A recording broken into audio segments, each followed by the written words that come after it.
Saludos cordiales amigos y amigas de Agenda Económica, bienvenidos. En estos días, Ezequiel Molina y quien les habla, hemos estado haciendo una especie de revisión de lo que ha sido el desempeño de la economía dominicana durante los últimos años, especialmente lo que ha ocurrido en el año 2015 y las perspectivas que vemos para el próximo año 2016.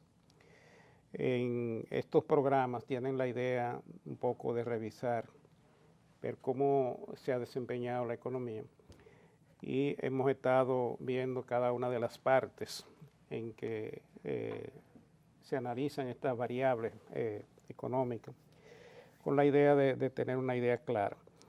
Aquí en el día de hoy nosotros vamos a continuar haciendo estos análisis para fines de completar lo que ha sido este trabajo que hemos hecho para fines de presentarlos a ustedes, amigos y amigas de Agenda Económica. Así que, don Ezequiel Molina, bienvenido. Sí, bien, gracias amigos por mantenerse con nosotros. Este es su programa Agenda Económica de lunes a viernes, de 9 a 10 de la noche, como la costumbre de hace 10 años. Como dice Luis, vamos a continuar con el análisis económico de la economía dominicana y su impacto a nivel internacional y nacional, y también su relación con otras partes del mundo. Agenda Económica ahora en este mes, ya a final del año, nosotros hemos querido desarrollar este tipo de trabajo, gracias, como tú dijiste, a los amigos colaboradores de Agenda Económica, porque es bueno que se cierre el año para que el dominicano esté más tranquilo. Yo sé que mucha gente se queja todavía de que falta dinero en la calle, porque eso siempre ha dado. Yo nunca he visto un dominicano no decir que la cosa está buena. Pocos dominicanos dicen que la cosa está buena. Sí. Es una costumbre, ya es como por inercia que lo dicen. Hemos dado incluso ejemplos de que yo una vez me encontré con un amigo en un dealer, estaba comprando un carro que estaba transándose, la transacción estaba cerrándose por unos 4 millones de pesos. Y le pregunté que cómo estaba todo, que cómo te va, que no le estaba yendo bien. Pero estaba cerrando compra de carro de 4 millones de pesos. Entonces no sé cómo una gente que no le está yendo bien compra un carro de 4 millones de pesos. Eso lo digo a modo de chanza, pero que es una realidad, sí, porque el dominicano siempre se queja. Siempre nos quejamos. Sí. Sin embargo, Agenda Económica quiere darle a los amigos, a sus amigos, los datos que hemos tenido aquí, que no son inventados, porque son incluso datos que tienen las instituciones internacionales calificadoras financieras internacionales, a fin de que podamos tener nosotros la proyección necesaria, la publicidad necesaria, a fin de que los inversores internacionales y extranjeros puedan saber qué tanto se puede o no se puede invertir en la República Dominicana. Y que ustedes, los dominicanos que viven aquí, los de a pie, como dicen, sepan que tienen un país con esperanza, un país que por lo menos poco a poco va desarrollándose, que hay movilidad social, que hay reducción de la pobreza, quiérase o no a veces aceptar, y que de una u otra manera esperanza las hay. ¿Está bien? Lo único que, Luis, es bueno recordarle una frase que hemos repetido acá muchas veces, que es que recemos como si todo dependiera de Dios, pero trabajemos como si todo dependiera de nosotros, porque eso es lo que nos falta también. ¿Está bien? Hay que trabajar. Fe, pero con trabajo. ¿Está bien? Entonces vamos a seguir hablando, Luis, de las reservas internacionales brutas. Ayer quizás sería bueno hacer un resumito rápido de lo que hablamos ayer, Sí. para que caigamos en el contexto en que nos quedamos en el programa anterior. Correcto. Entonces, a partir de ahí podamos ya terminar el análisis. Nosotros dijimos en estos programas pasados, los dos programas anteriores, que en el 2014 la economía dominicana creció un 7.3%, lo que indicaba que estaba superando al resto de la región. Que en el 2015 se espera un crecimiento de entre un 6,5 y un 7%, según y de acuerdo con el último comunicado del Fondo Monetario Internacional. Dijimos que en América Latina solamente Panamá está cerca de la República Dominicana con una proyección de crecimiento de un 6% para este año 2015 y que el crecimiento económico dominicano es consistente con la robusta recuperación presentada por sus principales socios comerciales, en este caso Estados Unidos y España. La República Dominicana en estos momentos se está desenvolviendo en un ambiente bien interesante. Los países desarrollados están creciendo, uno más, otro menos. Pero eso nos está permitiendo, por ejemplo, España, un país que tiene una estrecha relación con la República Dominicana, por aquello de la comunidad dominicana que vive en España, las remesas y la relación comercial en sentido general que hay, turismo. Estados Unidos es el país que tiene el mayor emisor de turismo para la República Dominicana, pero también es el principal socio comercial, el principal socio en el término de remesas para la economía dominicana, y está presentando una tasa de crecimiento bastante buena, a tal punto que ya la Reserva Federal de Estados Unidos está pensando modificar la tasa de interés, previendo un brote inflacionario en la economía norteamericana, producto de que ya prácticamente la economía está en una situación de pleno empleo y ha traspasado, ya ha superado los escollos y la situación que le impedía mover la tasa de interés luego de aquel programa de facilitación monetaria. Europa está haciendo lo mismo que hizo Estados Unidos en aquella ocasión y está tratando de recuperarse. Pero España es, dentro de Europa, uno de los países que mejor se ha manejado y que mejor se ha recuperado. Entonces, por esa razón, estos dos países, Estados Unidos y España, han sido realmente el soporte principal en términos de la economía internacional para fines de la recuperación y del crecimiento de la economía dominicana. Pero nosotros también tenemos que ver el tema de los commodities, de cómo se han estado comportando los commodities o las materias primas en los mercados internacionales. Estamos hablando del petróleo, estamos hablando del trigo y estamos hablando de una serie de productos que nosotros importamos de otros países, cuyos precios se han reducido sustancialmente. En el plano interno, la economía dominicana se ha manejado muy bien, de forma consistente desde el punto de vista de la política fiscal y monetaria. En términos de la política monetaria, hemos tenido un programa de consolidación fiscal, reduciendo sustancialmente el déficit fiscal que encontraron estas autoridades en todo este periodo que ha transcurrido. Y la política monetaria ha sido también consistente con un programa de estabilidad de precios. Todos elementos en el plano interno favorecen lo que ha sido este desempeño de la economía dominicana durante el año 2015. Para el año 2016 nosotros tenemos un panorama bastante interesante. En épocas anteriores, tal como lo vimos en programas anteriores, cada vez que hay un proceso electoral la economía se resiente porque las autoridades de turno tienden a ampliar mucho y a incrementar el gasto público por razones políticas, porque quieren con ese movimiento y esa dinámica que se produce cuando tú tiras mucho dinero a la calle y te excede incluso en términos de presupuesto, se da una dinámica que pone la economía en movimiento, y entonces esto te genera una actitud positiva de parte del votante y tú le sacas provecho a eso. Pero al final del proceso electoral, mediados de año, tú tienes un déficit fiscal que se ha planteado en los primeros meses del año, que entonces tú tienes que comenzar a corregir en lo que resta de año. Entonces ahí viene lo que se llama una especie de caída, cuando no una reforma fiscal o tributaria para corregir el déficit. Y ahí entonces se produce una especie de trastorno. En el caso de estas autoridades, ese no es el panorama. Estas autoridades han sido consistentes en mantener la estabilidad de precios y en mantener la consolidación fiscal.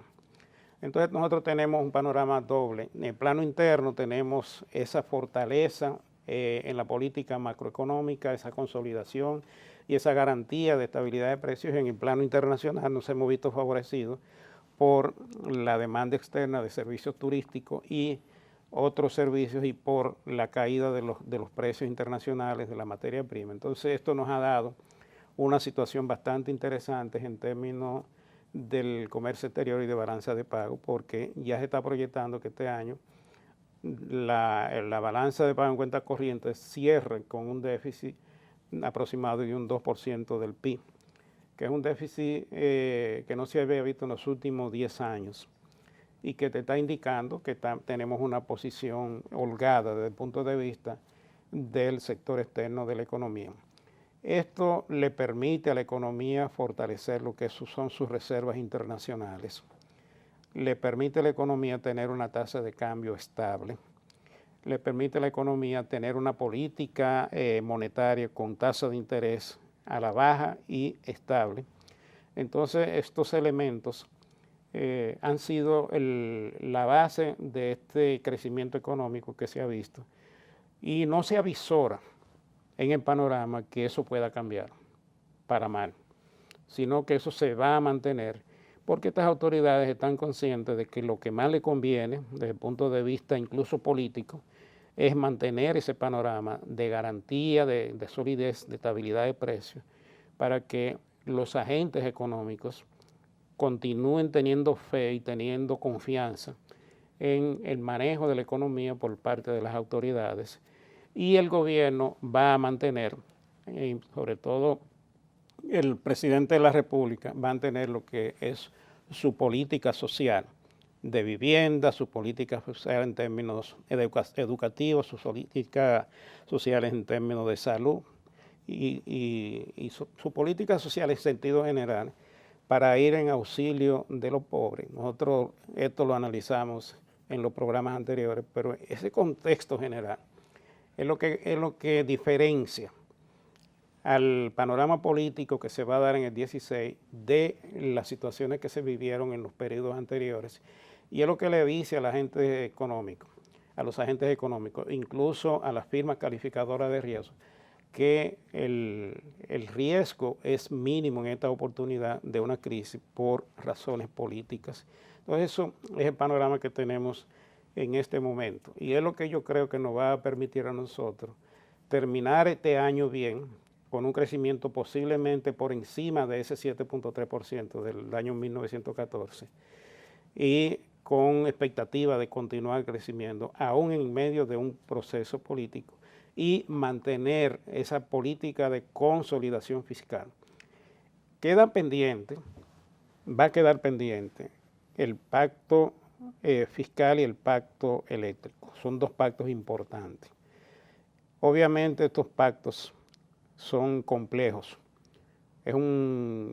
Son acuerdos que hay que hacer entre las autoridades, los empresarios, la sociedad civil y grupos de sectores, muchos intereses de por medio, y no se pueden negociar en un ambiente político caldeado como el que vamos a vivir, como el que ya estamos viviendo, de hecho, en la economía dominicana. O sea que son pactos que se van a terminar de firmar en el año que viene, después de las elecciones, o se comenzarán a firmar, porque las elecciones son en mayo. Ahí ya se define el candidato ganador, que obviamente lo va a hacer el actual presidente de la República, porque no hay indicaciones de que pueda ocurrir lo contrario.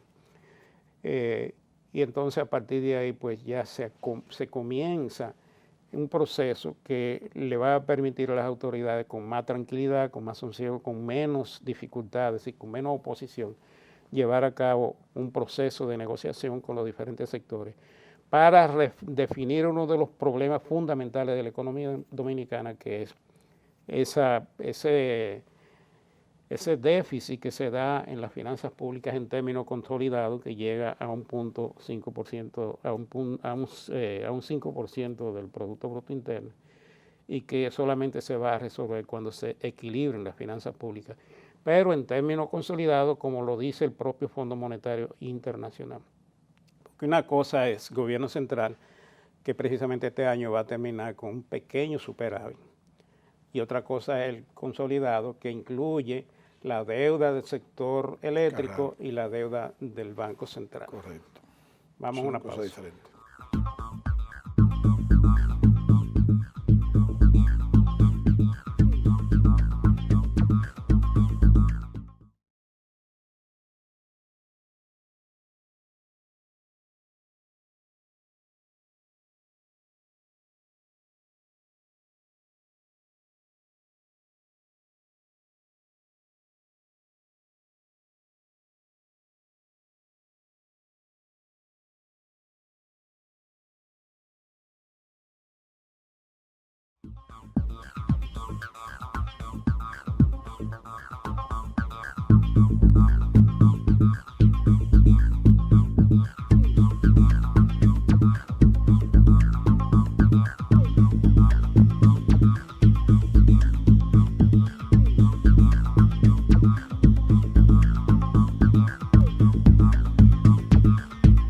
Bien amigos, continuamos con el programa Agenda Económica. Luis Núñez Santana y un servidor Ezequiel Molina Lizardo. En estos programas anteriores, en el análisis económico que hemos estado haciendo Luis y yo, hablamos también de la pobreza, la reducción de la pobreza. Recientemente también el gobierno y el presidente y la vicepresidenta establecieron y impulsaron e iniciaron un programa que se proponen reducir en 180,000 personas menos pobres. Pero hablando de la pobreza y por qué se dice el gobierno central y mucha gente como nosotros sustentamos lo mismo, que se ha reducido la pobreza en la República Dominicana. Hablamos ayer de que la gente, lamentablemente, las encuestas se hacen basado en hacerle preguntas a la gente de cuánto gana y no cuánto gasta. Pero, ¿por qué decimos nosotros que se ha reducido la pobreza y en qué se sustenta esto? Hablamos de más escuelas, hablamos de tanda extendida, hablamos de guarderías infantiles, hablamos del impulso al turismo que da empleo, hablamos del impulso a la agropecuaria que da empleo también, hablamos de la infraestructura vial, asistencia a la pyme. Pero nos faltó dos temas sobre eso también, Luis, que es la mejoría en el sector salud, la mejoría en el sector de la tesorería de la seguridad social. Ya se aprobaron dos reglamentos o no sé cómo le llaman a esto, del Consejo Nacional de la Seguridad Social, donde se obliga a que haya una mayor cobertura para enfermedades catastróficas hasta 1 millón de pesos, para niños que nacen con problemas 1 millón de pesos también, y 8,000 pesos en medicamentos por afiliado. Aparte de que ahora, en este año 2015, hubo un aumento de los afiliados al seguro subsidiado. Eso también ayuda a la reducción de la pobreza, porque cuando ya tú no tienes que ir a una clínica, que ya tú puedes ir también a mejores hospitales, o puedes ir a una clínica con el sistema de régimen subsidiado, pues perfectamente no tienes que gastarte en consulta. Y además de que se quitó el pago de preconsulta, o sea, de la consulta esta, el completivo de consulta, no sé cómo le llamaban eso. Pero hay algo también trascendental, que es el sistema de fideicomiso para viviendas de bajo costo. ¿Por qué? Porque se decía que no importaba que tú pudiese tener una vivienda de 2,5 millones si tampoco tenía cómo pagarla. Entonces, el gobierno ahí comienza y dice, pues entonces vamos a crear la figura del fideicomiso a fin de que todavía se pueda darle a 30 y a 40 años un financiamiento de una casa, una vivienda o un techo, como le llaman. Entonces, se crea lo que se llama la ciudad de Juan Bosch, que va a llegar a 25.000 soluciones habitacionales, pero se va a replicar a nivel nacional. En Santiago. En Santiago, en otras zonas del país, Puerto Plata, o sea, las zonas norte, zona sur, zona este, o sea, lo van a regional. ¿Por qué? Porque lo que pretenden es pasar de eso a llegar a 500.000 soluciones habitacionales en los próximos 4 años. Lógicamente, la demanda aparentemente anda por 1 millón anual, o por lo menos el déficit, y que aumenta 100.000 todos los años. Entonces, si nada más en 500 se va a quedar el déficit y llegarían otra vez a un déficit de 700.000, bueno, pero no importa. Si en 4 años se reduce el déficit habitacional en 300.000, en 700.000, más la que ya se construyeron, pues perfectamente se van mejorando. Lo que pasa es que ahora se está acumulando y está creciendo el déficit. A partir de esta política de fideicomiso que tiene el gobierno con esta ciudad de Juan Bosch, no sé si le llamarán igual a las otras réplicas de esos proyectos, pero por lo menos van a ser réplicas de la ciudad de Juan Bosch a nivel regional. Eso va a ayudar mucho. Entonces, si ya hago un resumen, Luis, de mejoría en el sector salud para los pobres, mejoría en el sector de educación y mejoría en el sector de vivienda, y al mismo tiempo le digo que estoy abaratando, salvo los siniestros, salvo las situaciones de siniestro, situaciones que no se gobiernan, que no dominamos como factores externos, por ejemplo, sequía, calentamiento global, por así decirlo, mucha lluvia en un momento determinado, bueno, ya eso se escapa de cualquier control que pueda tener el gobierno para fines de precio.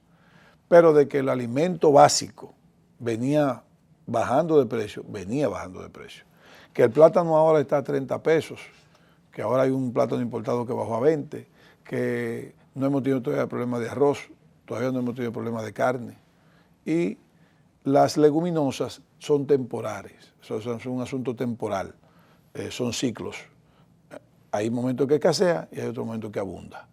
Pero hay un programa muy bueno de pignoración que ayuda mucho tanto al agricultor como al consumidor, a que el consumidor tenga siempre un mejor precio y el agricultor tenga un buen margen. O sea, hay una buena cosa.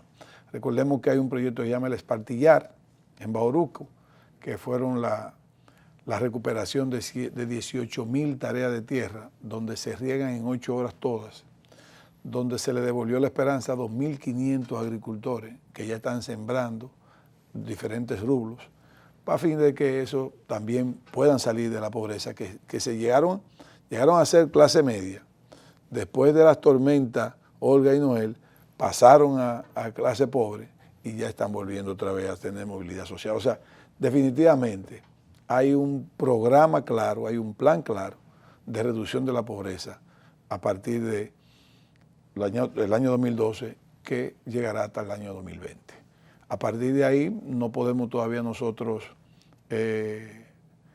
adivinar o predecir qué pasará, pero entiendo que cuando alguien marque el paso, los demás tienen que seguirlo. En uno de los programas anteriores, Ezequiel, nosotros habíamos un poco comenzado a hablar del tema de la pobreza. Habíamos dicho que del 2005 al 15, la pobreza se ha reducido desde un 42.7% de la población a un 26%. También dijimos que del 2013 al 2015, es decir, dentro de esta administración, los niveles de pobreza presentaron una de las mayores reducciones de su historia al caer 7.2 puntos porcentuales.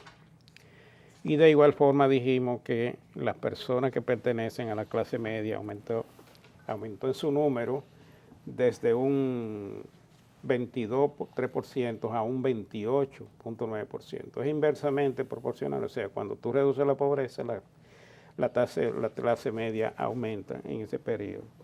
Lo que tú acabas de decir y las acciones que está emprendiendo el presidente de la República, los programas que se están poniendo en ejecución, todo esto lo que hacen es consolidar estas cifras y continuar reduciendo esos niveles de pobreza que estaban afectando a esa gran parte de la población dominicana, especialmente desde el año 2003-2004, cuando hubo la crisis financiera mal manejada por las autoridades y la población retrocedió mucho en términos de los niveles de pobreza que había.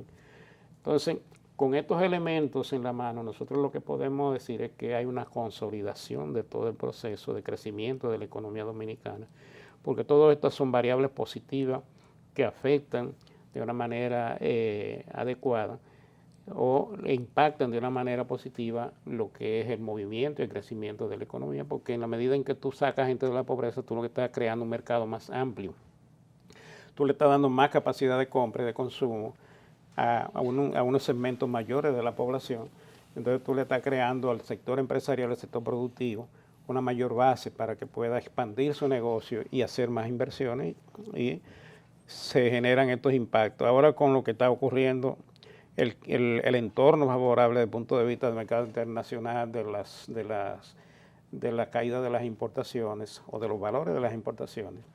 Entonces estamos todavía creando una doble condición, un entorno interno favorable por las políticas que se han llevado a cabo y un entorno internacional también favorable por lo que está ocurriendo con los mercados, el mayor crecimiento de las economías desarrolladas y la caída de la materia prima, que a nosotros particularmente lo que hace que nos favorece.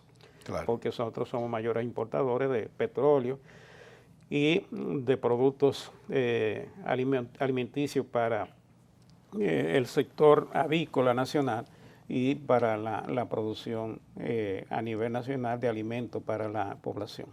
Yo creo que todo esto es el ambiente que estamos viviendo y está siendo muy bien llevado por las presentes autoridades. Y eso es lo que le dice a la gente de cambio, hacia dónde estamos caminando, le da la confianza y le da el panorama de lo que se puede hacer en términos de tomar decisiones de inversión. Vamos a un cambio.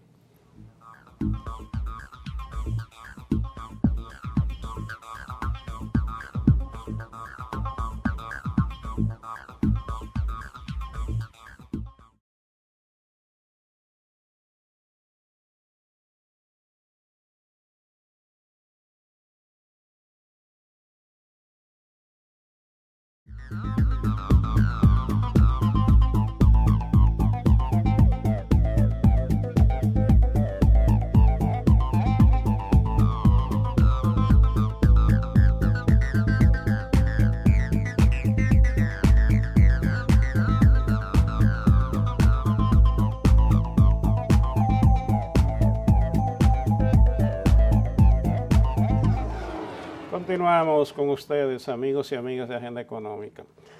Continuando con este programa donde estamos analizando el desempeño macroeconómico de la economía dominicana durante los últimos años y en especial lo que ha ocurrido en los primeros 9 meses del año 2015, tenemos un gráfico sobre cómo han venido creciendo las reservas internacionales brutas de la economía dominicana. Fíjense esa tendencia creciente de las barras que se notan en el gráfico. Pero vamos a concentrarnos en el año 2014, donde teníamos 4.861.8 millones de dólares en reservas internacionales brutas. Y en el año 2015, donde a noviembre de 2015 teníamos ya 4.950.2 millones de dólares en reserva bruta. Esto representa, Ezequiel, un indicador importante para lo que son los agentes económicos internacionales y los organismos internacionales. Eso representa más de 3 meses de importación, una cobertura en términos de ahorro en divisas para cubrir más de 3 meses de importación. A esta variable se le da mucha importancia porque lo que esto nos está indicando es la capacidad que tiene la economía dominicana de hacerle frente a los choques externos que podrían venir en cualquier momento. Esto indica que las autoridades monetarias están en condiciones de responder a cualquier movimiento alcista del tipo de cambio o cualquier movimiento de incertidumbre que se dé por razones internas o por razones externas. Estos movimientos a veces son importantes y ponen a los agentes de cambio sobre aviso de de las decisiones que pueden tomar, porque el agente de cambio, el inversionista, inmediatamente reacciona y en la dirección de preservar su inversión. Cuando hay un buen nivel de reserva, las autoridades están en condiciones de salir al frente a cualquier choque externo. Entonces esto le da confianza a los inversionistas internacionales. Si ya a noviembre de 2015 nosotros tenemos más reserva que lo que teníamos en todo el año 2014, eso significa que este año las reservas van a seguir creciendo. Y lo van a hacer porque lo que se está proyectando en términos de balance de pago en cuenta corriente es un 2% del PIB. Y en este país ha habido ocasiones en que hemos tenido un 8% del PIB en términos de déficit. Y esto ha venido reduciéndose en la misma medida en que hemos venido reduciendo el balance de pago en cuenta corriente. Porque cuando tú tienes un déficit, lo que hace es que te afecta en la disponibilidad de divisas y te afecta el desempeño de la economía, te afecta y te impide la acumulación de reservas y te genera una situación que te presiona el tipo de cambio a nivel nacional. Sí. Mira, lo de la reserva también es interesante, Luis, porque, como tú decías, anula cualquier efecto de especulación. Recordemos que si hay un efecto especulativo, el Banco Central toma medidas que pueden ser variadas, encaje legal, tasa política, la tasa de la política monetaria, o la política de tasa o la tasa de política monetaria correctamente. Pero lo más importante de nosotros tener reservas es que también damos una buena imagen afuera de que el país, en vez de reducir sus reservas, está aumentando sus reservas. Significa que entonces las variables y los indicadores y todos los agentes económicos, exportación e importación, van de la mejor manera en términos de desarrollo. De ahí también viene lo que es la reducción de del déficit de cuenta corriente. Pero analizando otra vez la gráfica, y si es bueno que nos las pongan.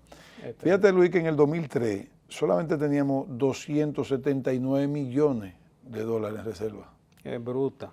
Las netas eran negativas. Y exactamente, bruta. Y en el 2004 pasó a 824, pero el crecimiento del 2004 fue a partir de de agosto del 2004, que hubo un programa, un plan, inmediatamente asumieron las nuevas autoridades de aumentar la reserva lo antes posible.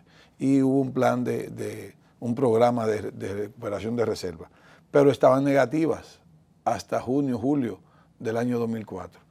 Ya en el 2005, fíjate cómo pasan a casi 2.000 millones. Pero el gran salto también lo dan entre el 2012 y el 2003, que suben 1.200 millones de dólares de reserva monetaria de un año a otro. O sea, ahora ya los últimos 3 años ha subido 100 millones, porque igual también el Banco Central no puede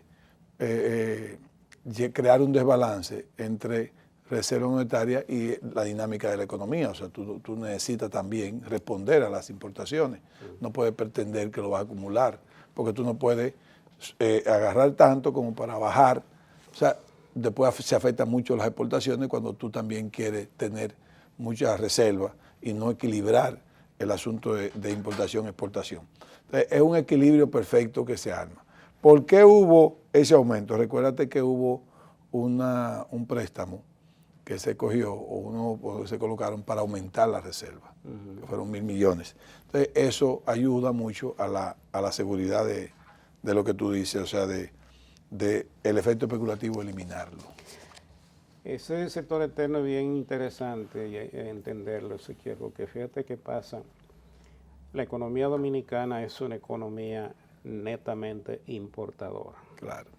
Nosotros como país exportamos menos de lo que importamos, y eso nos da un déficit comercial.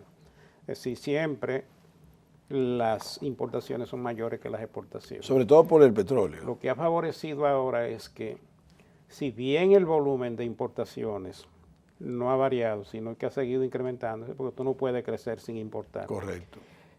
Sin embargo, el valor de esas importaciones se ha reducido sustancialmente por la caída de los precios internacionales y ese ambiente y entorno internacional favorable y la caída de otros productos que nosotros importamos.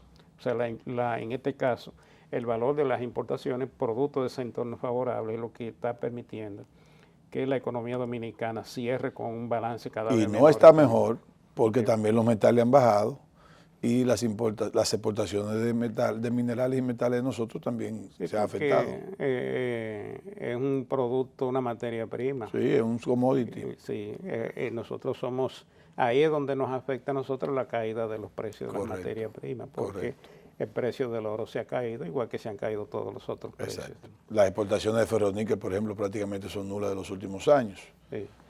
Otro elemento que destacó el fondo cuando vino aquí es que ese entorno internacional favorable ha permitido una tasa de interés y una inflación por debajo de lo que es la meta de las autoridades monetarias. La tasa de interés de la banca comercial. La tasa de interés activas y pasivas internas. Correcto. Ahí hay un gráfico interesante que lo podemos ver. El gráfico, la figura número 9, donde tú tienes en la parte superior las tasas activas, que es la tasa que cobran las entidades de intermediación financiera a los clientes a los cuales le hace préstamos. Exacto. Y la tasa pasiva es la tasa que pagan las entidades por los depósitos de ahorro y por el dinero que reciben de los ahorrantes. Exacto. Entonces, ese margen que hay entre la tasa activa y pasiva es el margen de intermediación financiera. Es la diferencia que los bancos utilizan para cubrir el costo de la intermediación financiera y para su rentabilidad. Correctamente. Entonces, fíjate que ese margen se mantiene paralelo y se mantiene bien estable en un si periodo, sube una, sube otra. En un periodo de tiempo, y el movimiento es bastante regular, y eso significa una estabilidad desde el punto de vista de lo que es la importancia de la política monetaria y una tasa que se mantiene en una posición bastante buena para los agentes económicos en términos del costo que hay que pagar por el uso del dinero. Es una de las tasas activas más bajas de la región, la que está en República Dominicana. O sea, es sorprendente, porque cuando estuve en Ecuador, que estuve en Colombia, estuve cerca de Venezuela, las tasas pasaban el promedio sobre 20%, pero por mucho, Luis. Incluso en Panamá, incluyendo Panamá, está por encima la tasa activa de nosotros. O sea, la tasa activa bancaria nuestra es la más bajita de la región. Vamos a un corte.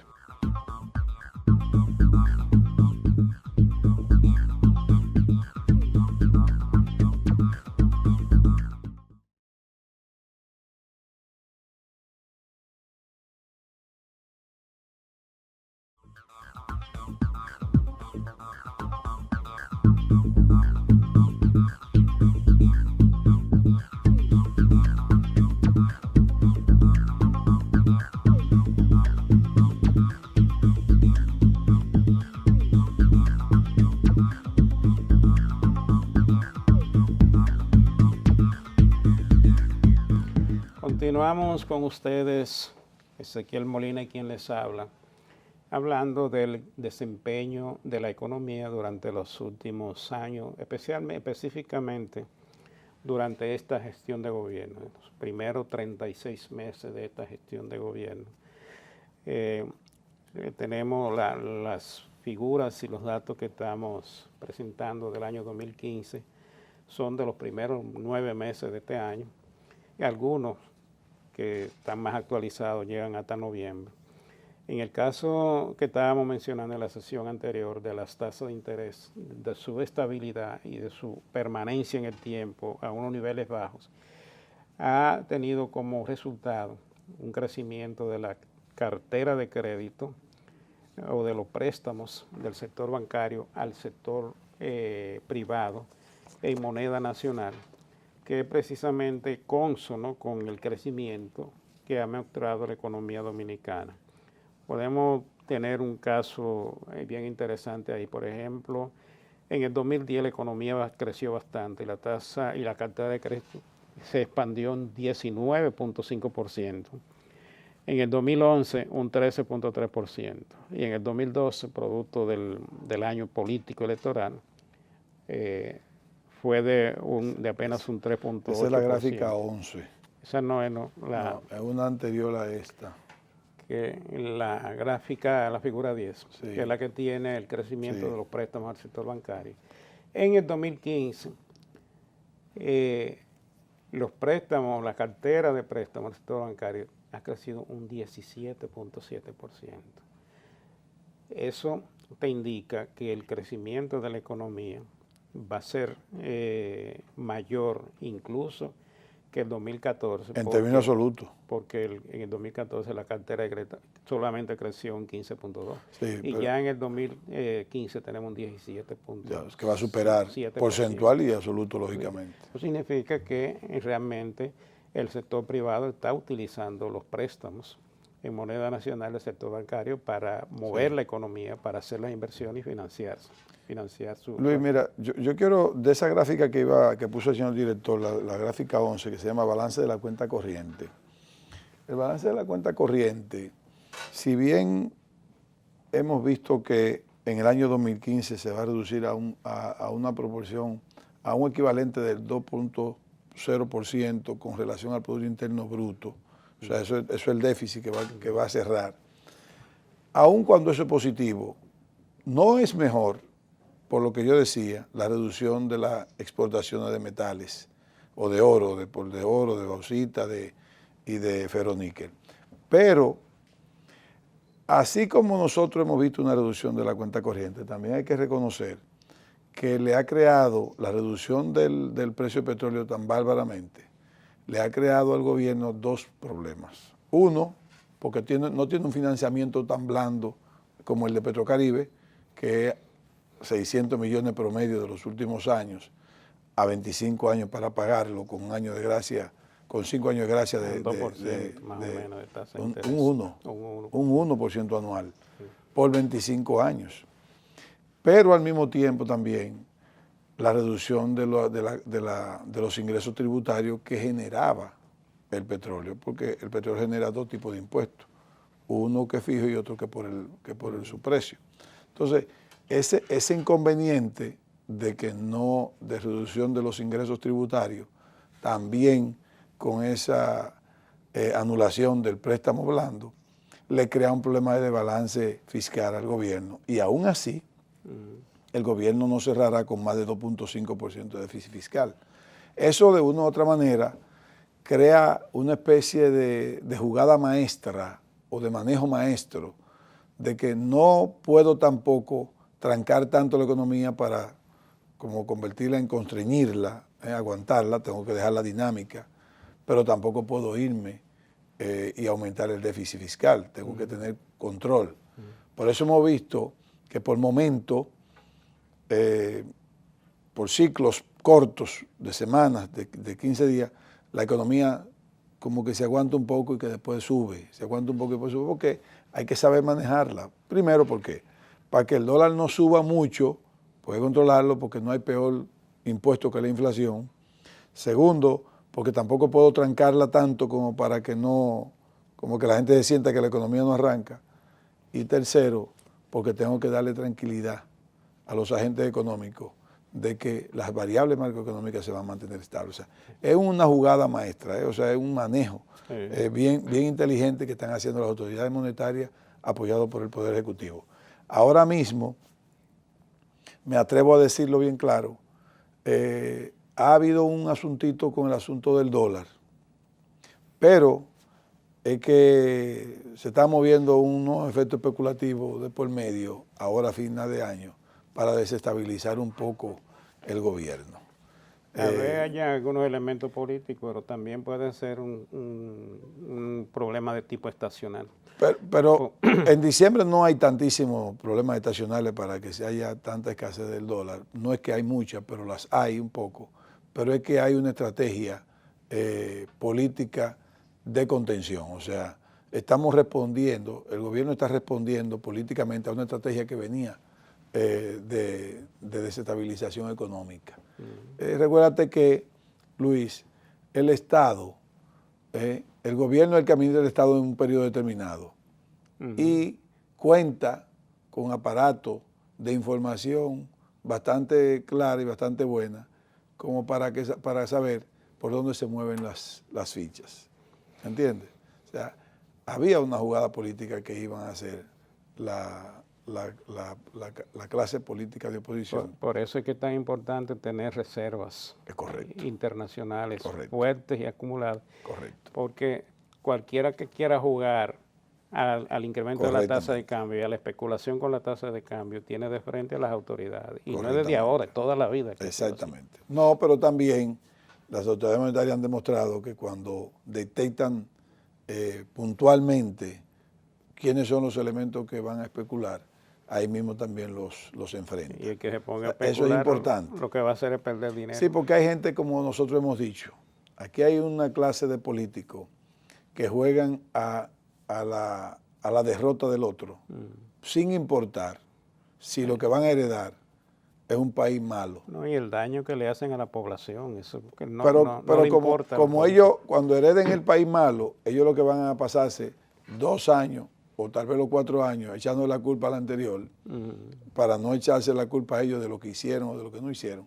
Entonces, esa es la parte de la falta de responsabilidad social, de responsabilidad nacional que tienen muchos políticos. Pero eso es cuando tú quieres hacer un proceso político, un proceso electoral en base a quitarle mérito al gobierno y no en base a propuestas que vayan en la vía de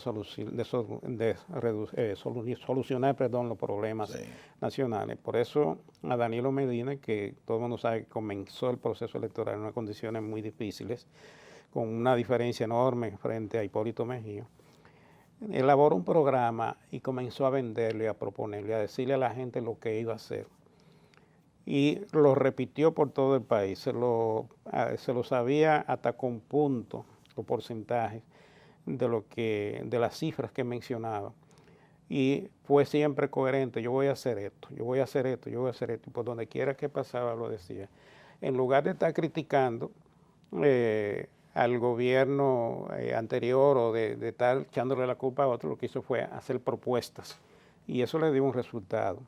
Y tú puedes estar seguro que eso es lo que va a continuar haciendo. Cuando ya entre la campaña electoral de lleno. Mira, Luis, antes de que se acabe el programa, escúchame que te interrumpa.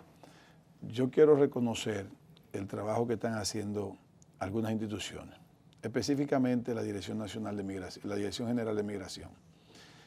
Yo siempre he dicho que las instituciones, en vez de tener directores o incumbentes que se crean Superman, lo importante de los incumbentes es que cuando lleguen a un puesto fortalezcan la institución misma con lo que se llama el mejoramiento de los procesos. Cuando tú mejoras los procesos, puede llegar quien llegue, ahí se respetan completamente.